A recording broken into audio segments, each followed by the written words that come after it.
네, 시작할게요. 85페이지 챕터 6 폐기물의 자원화 파트에 대해서 지금부터 설명을 드리도록 할게요. 그래서 지난 시간에 자원화 효과와 저해 요소 그리고 자원화 분류까지는 설명을 드렸었거든요. 맞죠? 그래서 오늘은 퇴비화부터 설명을 드릴 텐데 잠시 거기 밑에 자원화 분류에 다시 한번 읽어보시면 그래도 한번 읽었던 거지만 다시 한번 정리를 하시면 자원화 방법은 물질을 회수하는 방법하고 에너지를 회수하는 방법이 있고 생물을 이용하는 방법과 생물을 이용하지 않는 방법으로 있다. 그래서 밑에 보시면 생물을 이용한 자원화 같은 경우에는 에너지를 회수하는 방법이 메탄가스를 회수를 하는 바이오가스라고 하잖아요. 그래서 현기성 소화라든지 매립지에서 나오는 그 바이오가스를 우리가 회수하는 방법이 에너지를 회수하는 방법이고요. 뭔가 남아서 물질이 회수되는 방법은 퇴비가 남죠. 그 다음에 단백질 발효를 통해서 우리가 에탄올 같은 것들을 물질이 남는 경우에 물질 회수라고 해요. 생물을 이용하지 않는 자원화 같은 경우에는 에너지를 회수하는 방법에 소각, 그 다음에 RDF, 그 다음에 뭐 열분해 같은 것들이 해당이 되고요. 그 다음에 밑에 보시면은 물질 회수하는 거는 뭐 열분해시 발생한 연료 이런 것들이 해당이 되겠네요. 그래서 읽어보시고 86페이지 오늘은 퇴비화에 대해서 설명을 드리도록 할게요. 그래서 지난 시간에도 제가 계속 강조를 드렸다시피 시험 문제에 이 자원화 부분이 시험 문제 상당히 많이 출제가 돼요. 특히나 뭐 퇴비화 같은 경우에는 단골이고, 그리고 뒤에 나오어 있는 그 고체 연료에 해당하는 SRF 같은 경우에도 시험 문제에 그래도 심심치 않게 나오고요. 퇴비화 같은 경우에는 시험 문제 엄청 잘 나오는 파트라서 여러분들이 잘 알아두셔야 되고, 그 다음에 자원화하는 공법 중에서 소각열 회수하는 소각에 관련된 거는 일단 중간 처리 방법에 해당이 되거든요. 그래서 중간 처리 방법에서 다시 한번 설명을 드릴 거예요. 그래서 오늘은 이제 자원화하는 방법에서 퇴비화, 그리고 잘 나오는 열분해, 그 다음에 RDF 같은 형태의 내용들을 지금부터 설명을 해드릴 텐데요. 퇴비화라는 것은 정의를 굳이 내리자면 분해가 가능한 유기물을 폐기물이라고 할까요? 분해가 가능한 폐기물.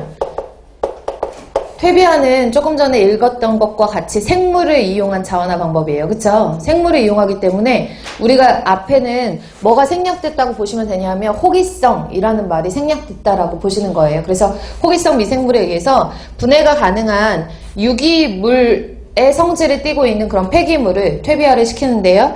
퇴비화하는 과정에서는 호기성 미생물에 의해서 분해를 시키기 때문에 산소가 반드시 필요하고 호기성 미생물이 관여를 한다라고 알아두셔야 돼요. 그래서 호기성 미생물에 의해서 퇴비화 과정이 진행이 되면 남는 게 퇴비잖아요. 그쵸? 퇴비가 된다라는 뜻의 퇴비하기 때문에 퇴비가 남는데 그 퇴비를 뭐라고 하냐면 부식질이라고 해서 휴머스라고 얘기를 하고요.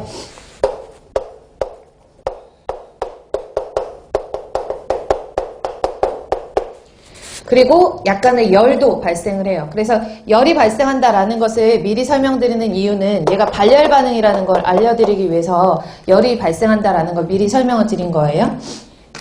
그러면 이때 발생한 휴머스 같은 부식질 같은 경우에는 어떤 특성을 가지고 있냐 하면 일단 수분 보유 능력이 커요. 그러니까 일반적으로 우리가 토양이라고 하면 토양 자체가 우리나라 토양 같은 경우에는 화강암이나 화강편만 같은 걸로 이루어져 있거든요. 그러다 보니까 약간 척박한 토양?